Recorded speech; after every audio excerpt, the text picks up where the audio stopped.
அண்மை செய்தியை பார்த்துக் கொண்டிருக்கிறோம். திமுக சட்டமன்ற உறுப்பினர்களுடன் திமுக தலைவர் மு.க.ஸ்டாலின் ஆலோசனை நடத்தி வருகிறார்.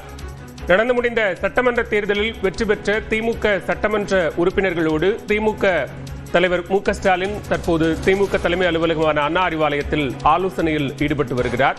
அண்மை செய்தியாக பார்த்துக் கொண்டிருக்கிறோம். கூடுதல் விவரங்களோடு இணைகிறார் சிறப்பு செய்தியாளர் கோகுல். விவரங்கள்.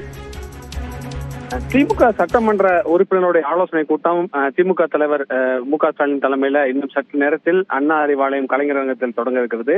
இந்த கூட்டத்துல திமுகவுடைய வெற்றி பெற்ற சட்டமன்ற உறுப்பினர்கள் கலந்து கொள்ள இருக்கிறார்கள். குறிப்பாக திமுகவுடைய சட்டமன்ற குழு தலைவர் இந்த கூட்டத்தில் தேர்வு செய்யப்படுவதற்கான வாய்ப்பு இருக்கிறது. தற்போது இருக்கக்கூடிய அரசியல் சூழல் குறித்து திமுக தலைவர் சட்டமன்ற உறுப்பினர்களோடு ஆலோசனை நடத்துவார் என எதிர்பார்க்கப்படுகிறது.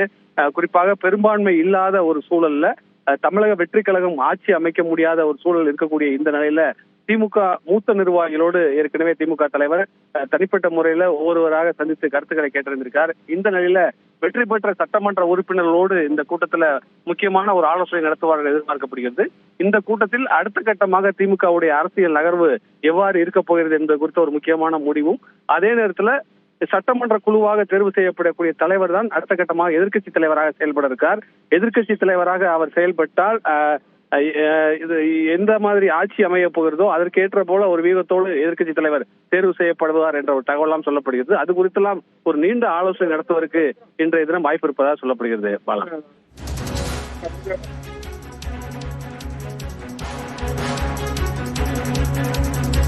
கோகுல், இன்றைய சட்டமன்ற உறுப்பினர்கள் கூட்டத்தில் வேற எதுவும் முக்கிய முடிவுகள் எடுக்கப்படுவதற்கான வாய்ப்பு இருக்கிறதா? எதிர்க்கட்சி தலைவர் வரிசையில எதிர்க்கட்சி தலைவராக யார் அமரப்போகிறார்கள், துணை எதிர்க்கட்சி தலைவர் யார் என்பது தொடர்பான முடிவுகள் எடுக்கப்பட வாய்ப்பு இருக்கா? நிச்சயமாக இன்றைய கூட்டத்துல திமுகவுடைய சட்டமன்ற குழு தலைவர் தேர்வு செய்யப்படுவதற்கு வாய்ப்பு இருக்கிறது. இதுவரை யார் ஆளுங்கட்சி என்ற ஒரு முழுமையான ஒரு தகவல் இல்லாத சூழல்ல தமிழக வெற்றி கழகத்தால் முழுமையாக ஆட்சி அமைக்க முடியுமா என்ற ஒரு எதிர்பார்ப்பு இருக்கிறது. ஏனென்றால் இன்னும் பெரும்பான்மையை நிரூபிக்க முடியவில்லை. பெரும்பான்மை இருந்தால்தான் ஆட்சி அமைக்க அழைப்பு விடுப்போம் என்று ஏற்கனவே ஆளுநர் மாளிகையில தகவல் தெரிவிக்கப்பட்டிருக்கக்கூடிய நிலையில திமுகவுடைய சட்டமன்ற குழு தலைவராக தேர்வு செய்யப்படக்கூடியவர் ஒருவேளை தமிழக வெற்றி கழகம் ஆட்சி அமைத்தால் திமுக எதிர்க்கட்சி வரிசையில் அமரும், எதிர்க்கட்சி தலைவராக செயல்படுவார். அந்த அடிப்படையில திமுகவுடைய இளைஞரணி செயலாளர் உதயநிதி ஸ்டாலின் எதிர்க்கட்சி தலைவராக செயல்படுவாரா என்ற ஒரு எதிர்பார்ப்பு நிலவுகிறது. அதே போல மூத்த தலைவர்களாக இருக்கக்கூடிய கே.என். நேரு உள்ளிட்டவர்களுடைய பெயர்களும் பரிசீலனை செய்யப்படுகிறது. தங்கந்தனருடைய பெயர் எதிர்க்கட்சி துணைத் தலைவர் பட்டியலில் அவருடைய பெயரும் பரிசீலனை செய்யப்படுகிறது.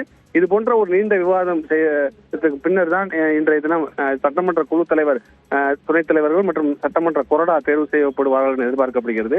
அடுத்த கட்டமாக ஏற்கனவே அதிமுக பொதுச்செயலர் எடப்பாடி பழனிசாமி புதுச்சேரியில் தங்கியிருக்கக்கூடிய அதிமுக சட்டமன்ற உறுப்பினர்களை சந்தித்து பேசுவதற்காக சென்றிருக்கக்கூடிய நிலையில திமுகவுடைய சட்டமன்ற உறுப்பினரோடு திமுக தலைவர் தற்பொழுது ஆலோசனை நடத்த இருப்பது தமிழக அரசியலில் அடுத்த கட்ட ஒரு முக்கியமான நகர்வாக பார்க்கப்படுகிறது. இதுல ஒரு முக்கியமான முடிவு எட்டப்படுவதற்கு வாய்ப்பு இருக்கிறது.